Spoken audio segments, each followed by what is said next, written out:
ಕೊಟ್ಟಿದ್ದಾರೆ ಸಂಸದರನ್ನ? ಏನಿಲ್ಲ. ಯಾಕೆ ಕೊಟ್ಟಿಲ್ಲ? ತಮಿಳ್ನಾಡು ಗಂಡಸ್ರಿಲ್ವಾ? ನಮಗೆ ಅಷ್ಟು ಪೊಲಿಟಿಕಲ್ ತಿಳಿದಪ್ಪ. ಯಾಕೆ ತಿಳಿಯೋದು? ನಿಂಗೆ ಕಡೆ ಪೊಲಿಟಿಕಲ್ ನಾವಿಲ್ಲ. ಯಾಕೆ ತಿಳಿಯೋದು? ಇಲ್ಲ, ನೀವು ಕರ್ನಾಟಕದಲ್ಲಿ 22 ಕೊಟ್ಟಿದ್ರಿ ಲಾಸ್ಟ್ ಟೈಮ್. 17 ತನಕ ಕೊಟ್ಟಿದ್ದೀರಾ? 25 ಕೊಟ್ಟಿದ್ನ ಹೋದ್ ಸಾರಿ. 25 ಬಿಜೆಪಿಗ. ಬಿಜೆಪಿ 25 ಎಂಪಿನ. ಈಗ ಬಿಟ್ಟಿ ಭಾಗದಲ್ಲಿ 17 ಕೊಟ್ಟಿವಿ. ನೀವು ಏನಿಲ್ಲದೆ 1 ಕೊಟ್ಟಿಲ್ಲ. ತಪ್ಪು ತಾನೇ ನಿಮ್ದು? ಕರೆಕ್ಟ್. ಎಂತ ಪರ್ಸನ್ ಗೊತ್ತಾ ಅಣ್ಣಮಲೆ? ಇಂದು ನಮ್ಮ ಜಿಲ್ಲೆಗ DC ಆಗಿದ್ದವ್ರು, ABCP ಆಗಿದ್ದವರು, ಮೈಸೂರು ಡಿಸ್ಟ್ರಿಕ್ಟ್ನ ಅಡವರ್ಸಿಗೆ ಹೋಗಿದವರು. ಅಂಥವ್ರಿಗೆ ಕೊಯಮತ್ತೂರಲ್ಲಿ ನೀವು 1 ಸೀಟು ಕೊಡ್ನಿರಲ್ಲ. ತಮಿಳ್ನಾಡು ಜನ ಸರಿನಾ?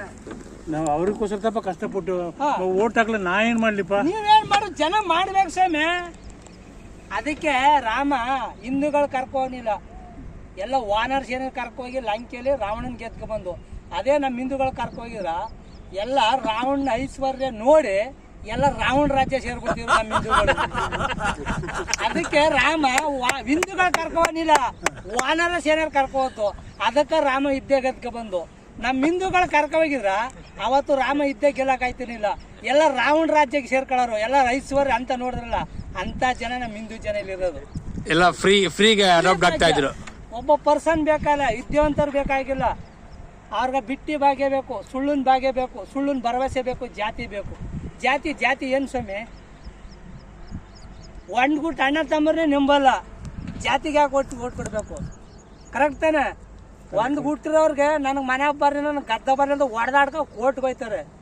ಜಾತಿಗೆ ಓಟಾಗಿ ಏನು ಪ್ರಯೋಜನ? ಅಣ್ಣಾಮಲೈ ಬಂದಿರ್ಬೇಕು. ಅಣ್ಣಾಮಲೈ ಒಂದಾರ ಬರ್ಬೇಕಾಯ್ತು ಸ್ವಾಮಿ. ಕೇಳತ್ತಾರ ಅಣ್ಣಾಮಲೈ ಒಂದಾರ ಬರ್ಬೇಕಾಯ್ತು ನಿಮ್ಮ ತಮಿಳ್ನಾಡ್ಲಿ. ಅಮ್ಮ ಪಕ್ಷ ಒಂದಿಲ್ಲ ಅಂತ ಸ್ಟಾಲಿನ್ ಮಗ ನಮ್ಮ ಹಿಂದುತ್ವನ ಬೆಳೆದವ್ರಿಗೆ ನೀವು 40 ಸೀಟ್ ಕೊಟ್ಟಿದಾರಲ್ಲ, ಎಂತ ಮೂರ್ಖ ಮುಟ್ಟಾಡಿದಾರ ಅಲ್ಲಿ ಹಿಂದೂಗಳು. ಸೂಪರ್ 39 ಸೀಟ್ ಕೊಟ್ರ ನಮ್ಮ ಹಿಂದೂಗಳು ಜನ. ನಾವೇ ತುಂಬಾ ಕಷ್ಟವಾದ. ನೀವು ಕಷ್ಟ ಇಲ್ಲ ಸಹ, ಜನ ಕಲಿಬೇಕು. ಕಲ್ತಿಲ್ಲ ಅಂದ್ರೆ ಏನು? ಈಗ ಕಲಿದಲ್ವ ಇನ್ಯಾವಾಗ್ಲೇ ಸ್ವಾಮಿ ನಾವು ಕಲಿಯೋದು? ನಿಜ ರಂಗ. ಅದ ಸ್ಟಾಲಿನ್ ಮಗ ಎಂತ ಹೇಳಿಕೆ ಕೊಟ್ಟಿದ್ನ?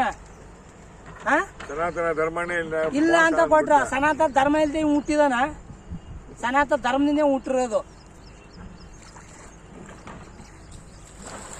ಅಣ್ಣಾಮಲೈ ಬಂದಿರ್ಬೇಕು. ನಮ್ಮನೆ ಒಂದಾರ ಬರ್ಬೇಕಾಯ್ತು ಸರ್ ಆ ಸ್ಟೇಟಲ್ಲಿ.